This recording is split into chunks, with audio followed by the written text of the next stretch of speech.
사람이 만든 책보다 책이 만든 사람이 더 많습니다. 내비책방. 안녕하세요. 내비책방입니다.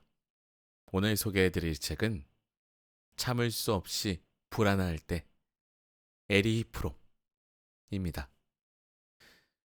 서울대학교 철학과 교수 박찬국 지음, 출판사 21세기 북스. 네, 서가명강 24번째 시리즈입니다. 에리 프롬. 내 안의 힘을 발견하는 철학 수업.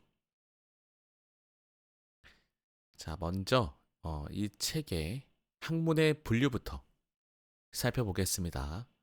이 책은 인문학에는 언어학, 역사학, 종교학, 문학, 고고학, 미학, 철학 등이 있는데 인문학에서 철학에 해당되는 분류입니다. 그리고 이 책을 읽기 전에 주요 키워드 설명드리겠습니다. 아무래도 키워드를 이 저자분이 어떻게 해석하시는지가 맞겠죠. 자, 첫 번째 키워드는 사랑입니다. 사랑. 프롬은 사랑만이 우리를 불안과 절망에서 구원할 수 있다고 말한다. 사랑을 이렇게 중시하기에 그는 사랑의 예언자라고 불리기도 한다. 그러나 사랑만큼 많이 운이되는 말도 없다. 따라서 사랑에 대한 프롬의 사상은 진부한 이야기로 들릴지 모른다.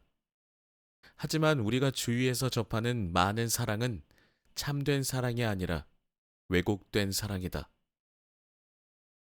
우리는 사랑을 상대방에 대한 소유욕이나 집착과 혼동하거나 상대방을 우상시하는 것 등과 혼동한다. 와, 이 부분은 밑줄을 바로 긋겠습니다.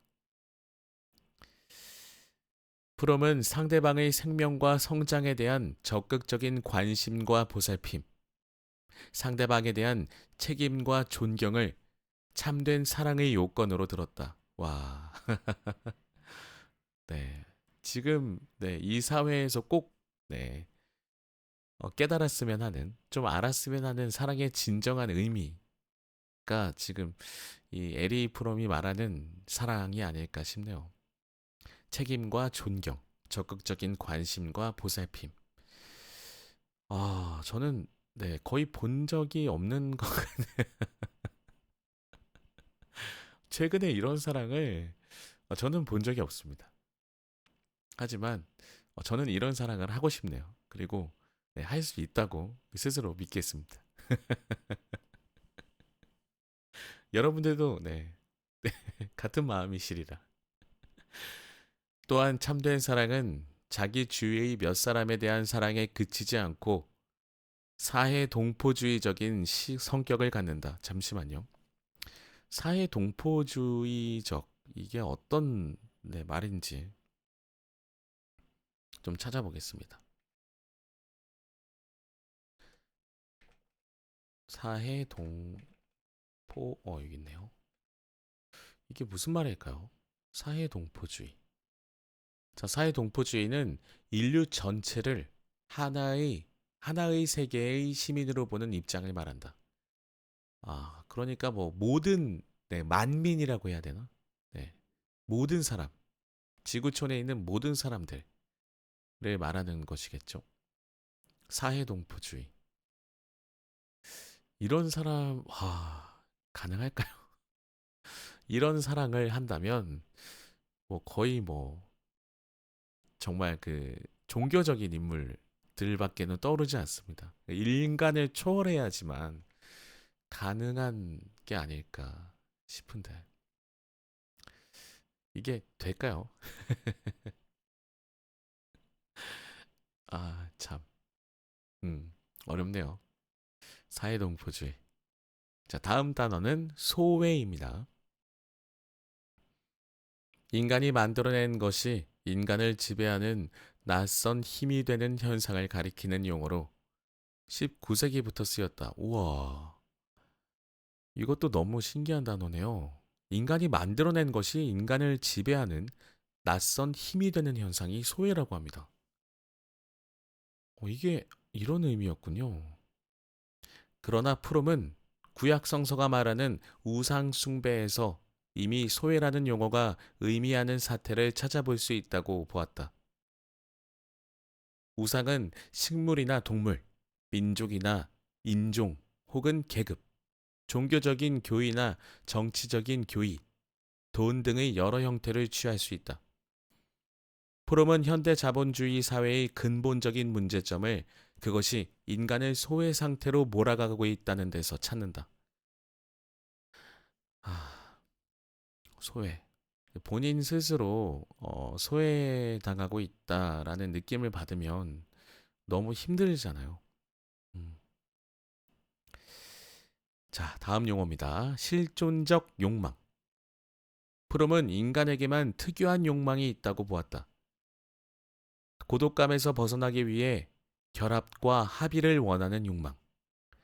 무력감에서 벗어나 자신의 힘을 느끼고 싶어 하는 창조와 초월애의 욕망. 허무감에서 벗어나기 위해 자신의 삶에 숭고한 의미와 방향, 그리고 목표를 부여하는 지향 체계와 헌신의 대상을 구하는 욕망이 그것이다. 이 세 가지 욕망은 인간이 처해 있는 독특한 실존적 상황에서 비롯된 것이라는 점에서 실존적 욕망이라고 부를 수 있다.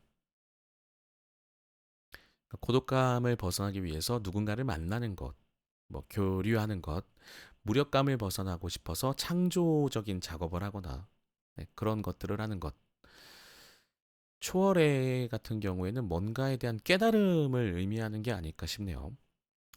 허무감에서 벗어나기 위해서는 삶의 의미, 방향, 목표를 부여하는 어떤 계획을 세운다든지 혹은 헌신의 대상을 구하는 욕망.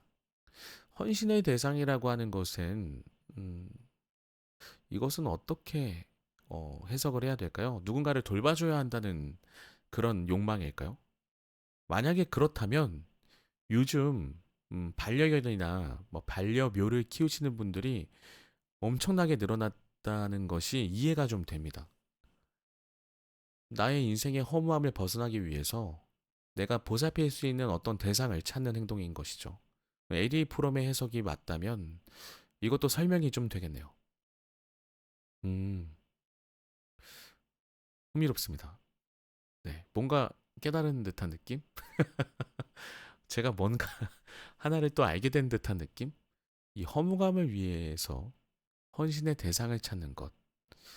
흥미롭네요. 다음은 신비 체험입니다. 아, 진정한 의미의 종교적인 체험을 가리킨다. 요새 좀 이렇게 네, 이런 것들을 좋아하시는 분들이 많은 것 같습니다. 저는 이 신비 체험이라고 에리 브롬이 말하는 뭔가 인간의 과학으로는 설명이 불가능한 영적인 어떤 그런 세계의 이야기들 이런 것들에 굉장히 흥미를 많이 갖는 편이긴 합니다.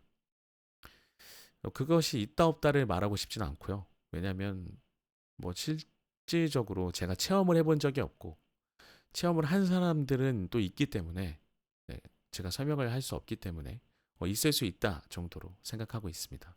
근데 이것이 너무 무분별하게 많아지는 것은 좀 조심해야 되지 않을까 싶네요. 진정한 의미의 종교적인 체험을 가리킨다. 즉, 의식이 완전히 깨어 있으면서도 고요한 평안이 지배하는 상태다. 프롬은 신비 체험이란 인간이 자신의 신적인 본질을 깨달으면서 자신에 대해 무한한 자긍심을 느끼는 체험인 동시에 자신이 우주의 극히 작은 일부라는 것을 느끼는 겸손의 경험이라고 말한다.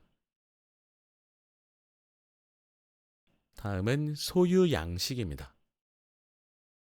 삶의 의미와 행복을 더욱 많은 물질이나 명성 혹은 지위와 같은 외적인 것을 소유하는 데서 찾는 삶의 방식을 가리킨다. 음, 네. 남들이 가지고 싶어 하는 것들 내가 다 가지면서 삶의 의미를 찾는 것을 소유 양식이라고 한다고 합니다. 프롬은 소유 양식은 이기심에 입각해 있으며 인본주의적이고 공동체주의적인 사회주의를 이루기 위해서는 이기심의 바탕을 둔 소유욕을 극복해야 한다고 말한다. 이거는 이제 뭐 극복하고 말고의 문제는 아닌 것 같습니다. 이것이 너무 당연한 사회에서 우리가 살고 있기 때문에 저는 뭐 돈을 부정하거나 뭐 돈을 혐오하거나 그렇지는 않아요. 다만 내가 내 능력만큼 버는 것에 대해서 만족할 줄 알아야 한다는 게 이제 저의 생각인데 아무튼 그렇습니다. 존재 양식. 지혜와 사랑 같은 인간의 본질적인 능력을 실현함으로써 자신의 존재를 완성하는 데서 삶의 의미와 행복을 찾는 삶의 방식을 가리킨다. 모든 사물을 존중하고 그것들과 교감을 나누면서 그것들의 성장을 돕는 삶으로서 프롬은 이러한 삶의 양식이 지배하는 사회를 인간주의적이고 공동체주의적인 사회주의라고 부른다. 자, 그렇다면 이 소유 양식과 존재 양식은 서로 상반되는, 대립되는 개념일 수 있겠네요. 마지막으로 종교적 회심. 프롬은 자본주의 사회의 우상숭배적 성격을 강조함으로써 자본주의 사회의 변혁을 위해서는 사회 구조의 변혁뿐 아니라 인간 개개인이 자신의 성격을 근본적으로 개조하는 일종의 종교적 회심이 필요하다고 강조한다. 이 에리 프롬은 종교적인 것에서 인간의 철학적 어떤 탐구를 또 시도하신 분이 아닐까 싶네요. 종교를 굉장히 또 신성시하시는 분인 것 같습니다. 종교에는 뭐 장점이 많이 있죠. 간혹 가다가 나타나는 단점들이 너무 사회에 악영향을 끼쳐서 참 그런 것들 보면 헛웃음만 나옵니다. 너무 생각지도 못한 그런 단점들이 보일 때 헛웃음이 나오곤 하죠. 자, 이렇게 해서 주요 키워드까지 설명을 드렸습니다. 자, 그럼 이제 목차로 한번 가볼까요? 목차, 들어가는 글. 세상이 뜻대로 되지 않아 불안한 당신에게. 일부, 사랑만이 우리를 불안과 절망에서 구원한다. 혼돈의 세계에서 탄생한 사랑의 철학자. 자신을 구원하기 위해 우리는 지금 무엇을 해야 하는가? 끝없는 성찰이 남긴 특별한 유산. 자, 각 부의 마지막 절에는 묻고 답하기가 있습니다. 2부. 우리는 고독하고 무력하게 낯선 세계에 던져져 있다. 우리는 정말 자유를 원하는가? 삶은 가능성으로 가득 차 있기에 불안하다. 저는 이 절을 좀 소개해 드리도록 하겠습니다.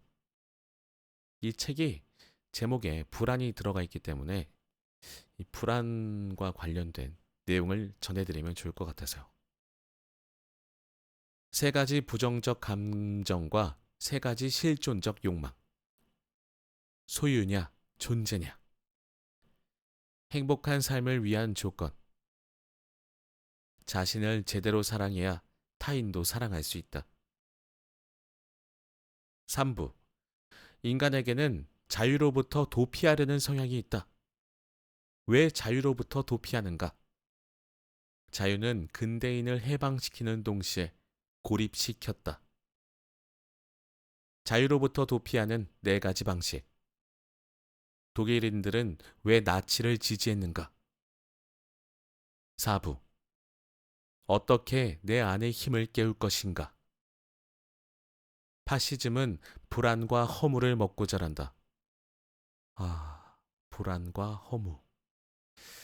지금 우리 사회가 불안과 허무가 좀 만연해 있지 않나요? 이런 때일수록 파시즘이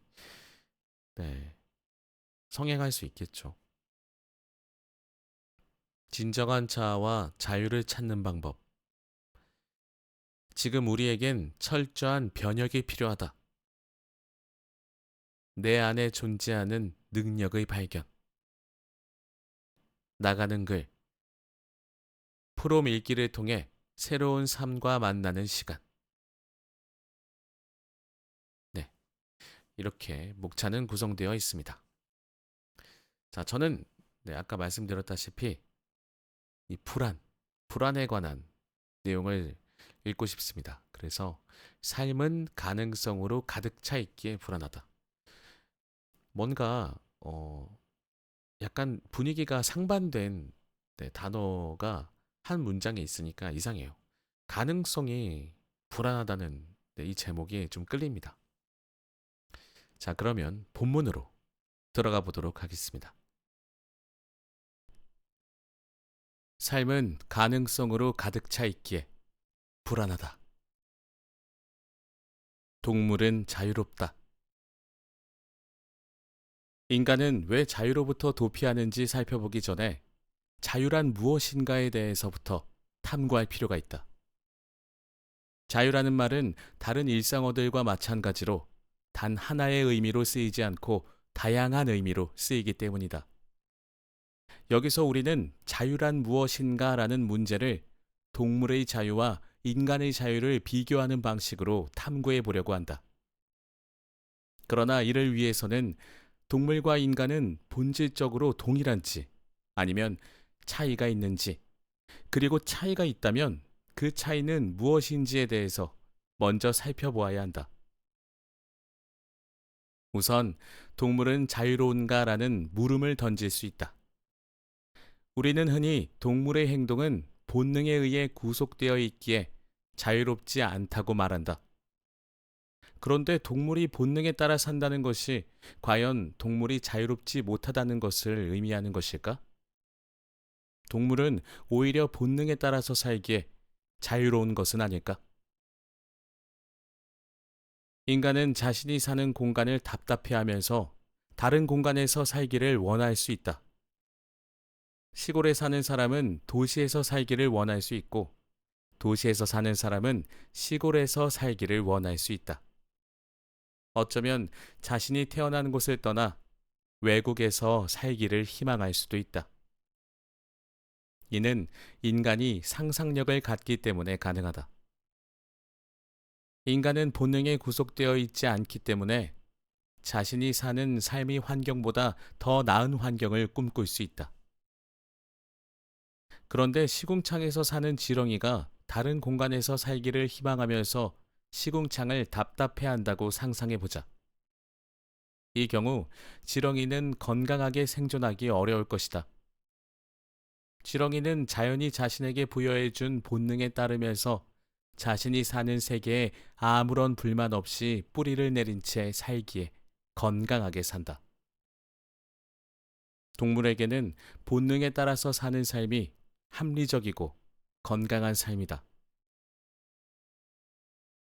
보통 우리는 외적인 강제에 의하지 않고 행동하는 것을 자유라고 정의한다. 이런 정의에 따르면 동물에게 본능은 스스로 선택한 것이 아니라 자연에 의해 주어진 것이기 때문에 본능에 따라서 사는 동물은 자유롭지 못한 것이 된다. 그러나 앞에서 언급했듯이 동물은 본능에 따라서 살 때 건강하게 산다. 따라서 건강한 삶에 도움이 되는 방식으로 행동하는 것이 자유라고 새롭게 정의할 필요가 있다. 자, 이 부분은 밑줄을 긋겠습니다. 건강한 삶에 도움이 되는 방식으로 행동하는 것이 자유다. 만약에 내가 일을 하면서 너무 많은 스트레스를 받는다면 그 일에서는 좀 떠나보는 것이 나의 건강한 삶에 도움이 된다고 볼 수 있겠죠. 그것을 자유라고 새롭게 정의할 수 있겠죠. 하지만 일을 아예 안 하면 안 되겠죠. 꼭 돈을 버는 행위가 아니라 나의 어떤 가치관이나 나의 목적, 목표가 있다면 그 무엇이든 상관은 없겠습니다. 하지만 무언가는 계속 해야 하지 않을까. 때로는 아무것도 안 하는 것이 또 좋기도 하죠. 그러니까 휴식과 내가 하고 싶은 것을 잘 조화롭게 이끌어가는 게 건강한 삶을 살 수 있는 방법이 아닌가 싶네요. 자유에 대한 이러한 정의에 따르면 본능에 충실하게 사는 동물은 자유롭다고 할 수 있다. 유사이래로 동물의 자유로운 삶을 방해하는 존재는 자연이 아니고 오히려 인간이다. 인간은 많은 동물을 인간의 욕망을 충족시키는 도구로 만들어버렸다. 부드러운 육질을 얻기 위해 소를 좁은 우리 안에 가둬 움직이지 못하게 키우거나 많은 달걀을 얻기 위해 수많은 닭을 비좁은 공간에서 키운다. 이러한 사육 방식은 몸을 움직이고 싶어하는 소나 닭의 본능을 억압하는 것이다. 이 사육 환경은 조금 앞으로 좀 많이 개선이 좀 됐으면 좋겠습니다. 그렇죠. 이거는 본능을 억압하고 있으니까 얼마나 많은 고통을 당하고 있을까요? 동물과 인간의 근본적인 차이. 그렇다면 인간은 어떠한가? 인간도 본능에 따라 살 때 건강하고 자유로운가? 이것은 조금 궁금하네요. 인간도 본능이 있기 때문에 그 본능에 따라 살면 건강하고 자유로울까요? 저는 모르겠습니다. 저는 좀 아닌 쪽으로 일단 생각을 해보겠습니다. 저자분께서 어떻게 말씀하실지 궁금증을 가지면서 저는 본능에 따라서만 살면 건강할 수 없고 진정한 자유를 제가 생각하는 자유의 의미에선 좀 멀게 느껴지는 것 같아요. 읽어보겠습니다. 최근 철학계에서 각광받고 있는 진화론적인 철학에서는 인간과 다른 동물들 사이에 본질적인 차이가 없다고 본다. 헉, 똑같네요. 인간의 삶 또한 동물과 마찬가지로 생존과 종족 번식에 대한 욕망에 의해서 규정된다는 것이다. 진화론적인 철학에 따르면 인간이 문명 생활을 하기 시작한 것은 5천년 전인 반면에 인간과 침팬지가 진화의 여정에서 갈라진 것은 대략 600만 년 전이라고 한다. 600만 년이라는 시간을 1년으로 압축한다면 인간이 문명 생활을 한 시간은 365일 중 고작 2시간 정도다. 이러한 사실로부터 진화론적인 철학은 인간이 100% 동물이라고 결론을 내린다. 인간은 거의 600만 년의 시간 동안 동물과 동일하게 살아왔기 때문에 동물의 본능이 여전히 인간을 철저하게 규정하고 있다는 것이다. 따라서 인간의 모든 행위는 동물의 모든 행위와 마찬가지로 생존과 종족 번식 욕망의 충족을 목표로 한다. 인간의 모든 행위는 수컷 공작이 암컷과 짝짓기를 하기 위해 화려한 꼬리를 활짝 펼치는 것과 다를 바 없다는 것이다. 생존과 종족 번식. 생존과 종족 번식이 둘 다 요새는 이 두 가지 모두가 굉장히 어려운 상황이잖아요. 그러면 인간은 이 진화론적인 관점의 철학에서는 지금 엄청난 스트레스를 받고 있어야 하거든요. 우리나라가 특히 좀 그렇죠. 엄청난 스트레스를 받고 있는 상황임이 분명하고 그리고 자유가 완전히 없어진 상황인 거죠. 본능대로 살 때 진화론적인 철학에서는 자유를 느낀다고 했는데 우리는 이 두 가지를 모두 하지 못하고 있으니까요. 큰일이네요. 큰일인데? 큰일. 계속 읽어보겠습니다. 이런 논리에 따르면 바흐가 마테 순환곡을 짓고 피카소가 게르니카를 그린 것도 궁극적으로는 여성을 유혹하기 위한 것이 될 것이다.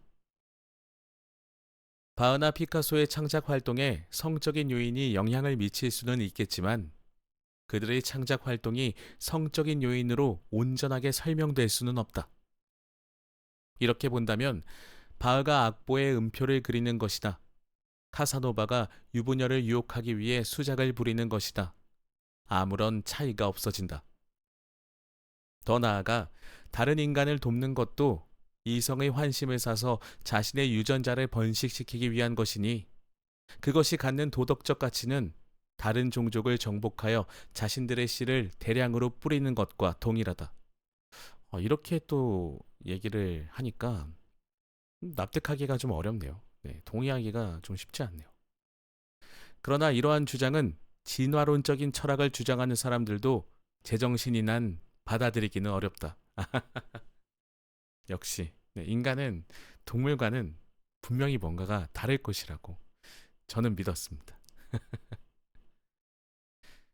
또한 독신을 택한 종교인들의 사례는 진화론적인 철학으로 설명하기 어렵다. 진화론적 철학에 따르면 예수와 붓다의 멋들어진 설교도 결국은 여성을 유혹하여 자신의 유전자를 남기기 위한 것이 될 것이다. 예수와 깨달음을 얻은 후에 붓다를 따르는 여성이 많긴 했었지만 정작 예수와 붓다는 자신의 유전자를 남기는데 관심이 없었다. 진화론적인 철학은 이러한 사실을 어떻게 설명할 수 있을까? 진화론에 입각한 글들을 보면 인간은 보이지 않고 동물밖에 보이지 않는 것 같다. 인간을 알려면 생물학이나 심리학 서적보다 차라리 셰익스피어나 도스토옙스키의 책을 읽는 것이 더 낫다는 말은 바로 이러한 맥락에서 나온 것이다. 네, 저도 이렇게 생각하고 있었거든요. 인간은 지적인 탐구를 굉장히 또 추구하는 동물이잖아요. 동물 중에서 유일하게 거의 그렇게 볼 수 있겠죠. 그래서 저는 진화론적인 철학의 관점은 좀 동의할 수 없는 부분이 있다고 생각을 했어요. 계속 읽어보겠습니다. 인간을 알기 위해서는 인간에 대한 인문학적 탐구가 필요한 것이다. 진화론적 철학에 반하여 프롬은 인간과 동물 사이에는 본질적인 차이가 존재한다고 본다. 프롬에 따르면 인간에게만 내재된 고유한 특성으로 인해 인간은 동물과는 전혀 다른 세계에서 살게 되었으며 동물에게서는 보기 힘든 행태를 보이게 된다. 식욕이나 성욕과 같은 본능적인 욕구만 해도 인간의 경우는 동물과 다르게 나타난다. 동물의 본능적인 욕구는 자연이 정한 일정한 한계 안에 머물러 있다. 동물은 배가 부르면 아무리 맛있게 보이는 음식이 앞에 있어도 먹지 않는다. 그 다음 주를 순간적으로 눈으로 읽었는데 동물은 배가 부르면 아무리 맛있게 보이는 음식이 앞에 있어도 먹지 않는다. 그러나 인간은 그렇지 않다. 뼈를 맞은 기분입니다. 아파요. 아프네요. 인간은 과식할 수 있을 뿐 아니라 단순히 배를 채우는데 그치지 않고 더 맛있는 음식을 개발하려고 한다. 또한 동물은 순간의 욕망에 충실할 뿐 미래를 생각하지 않는다. 그러나 인간은 미래를 걱정하면서 장차 먹을 것이 부족해질 때를 대비하여 곡식이나 재산을 축적하고 심지어는 더 많이 축적하기 위해 남의 것을 빼앗기도 한다. 인간에게 본능적인 욕구는 미래를 상상하고 준비하는 이성적인 사고 능력에 의해서 침윤되어 있다. 따라서 인간의 경우에는 본능적인 욕구라 할지라도 자연이 부여한 조절 장치가 크게 약화되어 있다. 따라서 식욕이나 성욕 같은 가장 본능적인 욕망을 충족시키는 방식에서도 인간과 동물 사이에 본질적인 차이가 보인다. 동물이 자신의 본능적인 욕망을 충족시키는 방식은 극히 오랜 세월에 걸쳐 변하지 않는다. 어떤 종의 동물이 보이는 행동 방식은 변함없이 동일하게 나타난다. 이에 반해 인간의 행동 방식은 시대마다, 지역마다 다르다. 인간이 성욕과 식욕 같은 본능적인 욕망을 충족시키는 방식도 시대나 지역마다 다르게 나타난다. 어떤 지역은 곡물을 주식으로 하는 반면 어떤 지역은 육류를 주식으로 하며 식사 예절이나 성풍습도 시대나 지역마다 다른 모습을 보인다. 동물의 삶은 본능이라는 메커니즘에 의해 철저하게 규정된다. 이러한 본능은 자연에 의해 주어졌다는 점에서 자연으로부터 주어진다고 할 수 있다. 그러나 이 경우 본능은 동물에게 구속이 아니라 자연이 선사한 적응 능력이다. 이에 반해 인간에게는 자연에 대한 본능적 적응 능력이 결여되어 있다. 인간에게는 추위를 막아주는 털이 없으며 하늘을 날 수 있는 날개도 없고 두더지처럼 땅을 파고 들어갈 수 있는 발톱도 없다. 이러한 사실을 고려해 볼 때 인간은 생리학적인 측면에서는 가장 연약한 존재이며 생존하기에 가장 불리한 존재다. 따라서 인간은 자신의 삶을 주체적으로 형성하지 않으면 안 된다. 인간이 이렇게 자신의 삶을 주체적으로 형성할 수 있는 능력을 보통 이성이라고 부른다. 프롬의 이러한 견해는 인간을 결핍동물로 보는 갤런의 견해를 수용하고 있다. 그러나 프롬은 이성의 본질을 갤런과는 근본적으로 다르게 본다. 갤런은 진화론적인 입장에 서서 인간의 이성이나 이성에 입각한 문화나 제도는 인간이 결여하고 있는 자연에 대한 본능적인 적응 능력을 보완하는 것으로 보았다. 이에 반해 프롬은 이성은 인간의 생물학적인 불완전성을 단순히 보완하는 것을 넘어서 존재자들과의 교감이나 합의를 지향하는 독자적인 성향과 능력을 가지고 있다고 본다. 네, 점점 내용이 어려워지고 있습니다. 낯선 용어들이 많이 보이기 시작해요. 예전의 책에서는 이런 단어들을 참 많이 봤는데 요새 책에서는 보기 어려운 단어죠.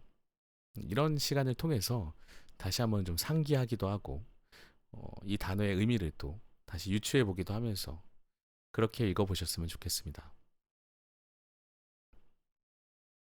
인간은 생각하는 능력인 이성이 주어진 대신에 본능이 크게 약화되었다. 자, 이것이 정리되는 말이네요. 네, 한 줄로 딱 정리가 되네요.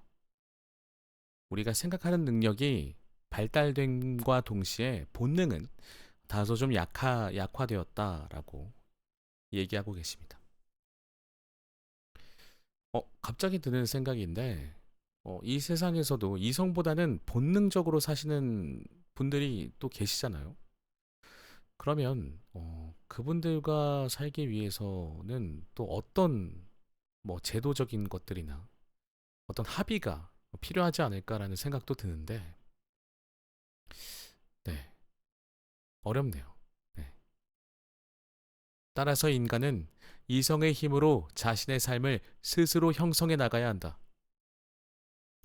저자분은 이성의 힘을 길러서 자신의 삶을 스스로 잘 형성해 나가야 된다고 말씀하시고 계시는 거 보니까 본능적으로 사는 사람을 그래도 네, 강제로라도 어떻게 이성의 힘을 발휘할 수 있도록 도와야 하는 건지 참 어렵습니다. 인간의 삶 역시 자연을 바탕으로 하여 이루어지기는 하지만 인간은 자연을 변형하면서 자신의 삶을 형성한다. 인간이 거주하는 세계는 그의 행동 양식이 자연에 의해서 이미 정해져 있는 필연성의 세계가 아니라 가능성의 세계다. 인간은 이런 의미에서 자연에 구속되어 있으면서도 자연을 초월하는 존재다. 인간이란 어떤 존재인가? 프롬은 이렇게 인간과 동물 사이에 근본적인 차이가 있다고 보지만 그렇다고 해서 인간이 동물보다 우월하다고 보지는 않는다. 동물의 삶은 인간이 도저히 흉내낼 수 없는 독특한 것이다. 지렁이는 시궁창에서 잘 산다. 이러한 삶은 인간이 도저히 해낼 수 없는 삶이다. 시궁창에서 아무런 문제 없이 잘 사는 것을 기준으로 하자면 인간은 지렁이를 아무리 해도 따라잡을 수 없으며 지렁이는 인간보다 무한히 우월하다.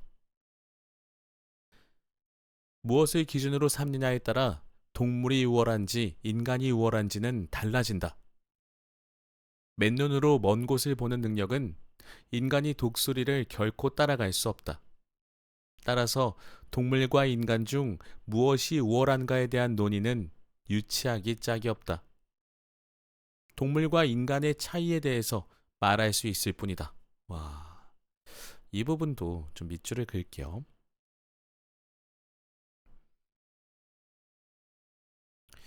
왜냐하면 우리는 지금 이 책에서는 동물과 인간 중에서 무엇이 우월한가에 대한 논의가 유치하다라고 저자분께서 말씀하셨는데 우리는 인간과 인간을 비교하면서 똑같이 누가 우월한지에 대해서 끊임없이 논의하잖아요.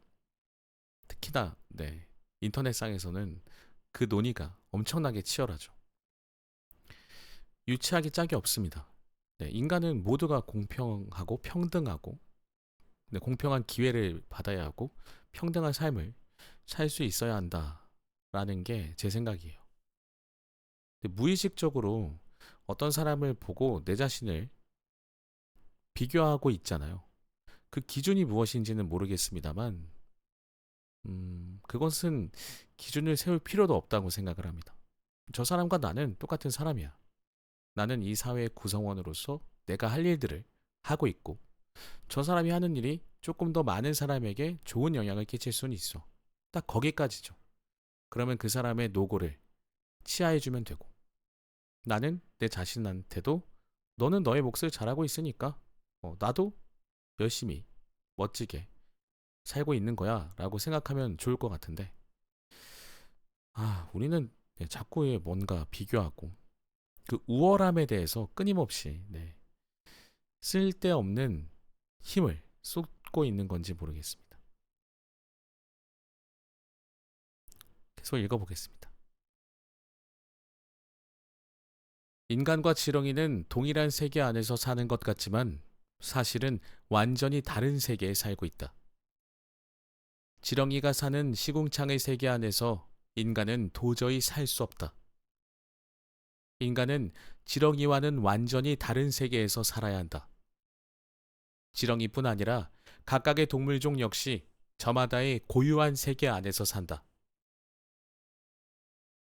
나비가 사는 세계는 지렁이가 사는 세계와는 다르다. 이러한 세계는 자연에 의해서 각각의 동물종에게 주어진 세계다. 그러나 인간이 사는 세계는 일반 동물이 사는 세계와는 전적으로 다르다. 동물은 본능에 의해서 구조화된 세계에서 사는 반면 인간은 시대마다 다른 세계 이해로 구조화된 세계에서 산다. 인간은 가장 오랫동안 신화적인 세계 이해로 구성된 세계 속에서 살아왔다. 이러한 신화적인 세계 이해는 과학시대라는 오늘날에도 여전히 강력한 힘을 갖고 있다.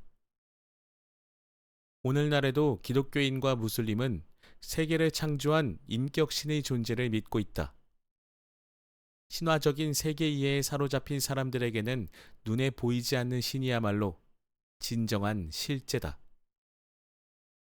오늘날의 그리스도교인이 여호와 신을 가장 참된 실제로 믿듯이 고대 그리스인도 제우스 신을 허구적인 상상물이 아니라 가장 참된 실제로 생각했다. 오늘날 그리스도교인이 여호와 신에게 기도하듯이 그리스인은 제우스 신에게 기도를 바쳤다. 물론 오늘날 사람들의 삶을 가장 강력하게 규정하고 있는 것은 과학적인 세계 이해다.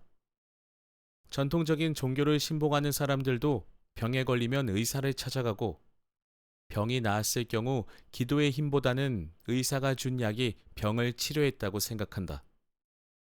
인간은 이렇게 시대마다 다른 세계 이해로 구성된 세계에서 산다.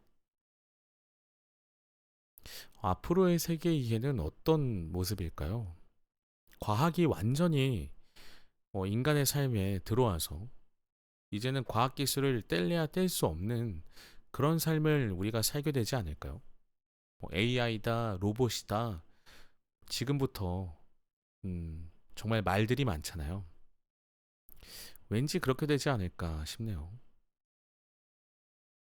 근데 과학이 완전한 세계 이해의 중심으로 자리를 잡아버리면 인간은 지구를 계속해서 잘 지켜내면서 살 수는 있을까요?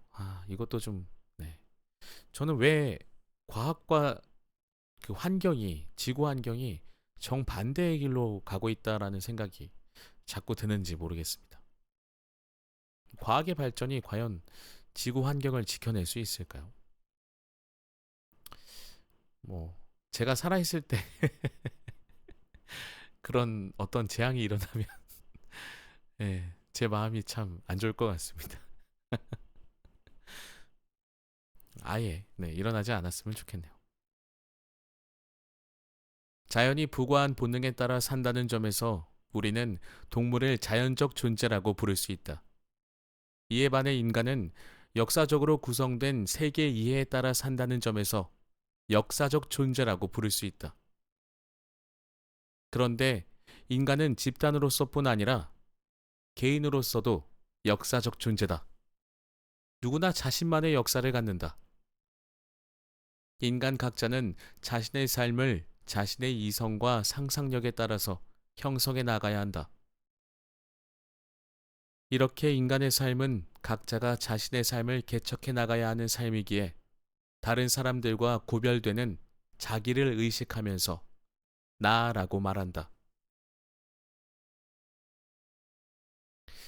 그 말을 알고 계신가요? 아름답다의 아름이 뜻하는 말. 확실한지 모르겠습니다. 제가 확실한 정보를 위해서 검색을 좀 해보겠습니다.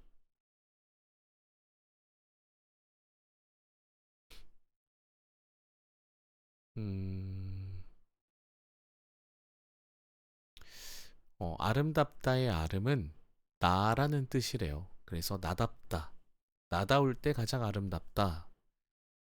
라는 말이라고 합니다. 어디선가 이렇게 들었어요.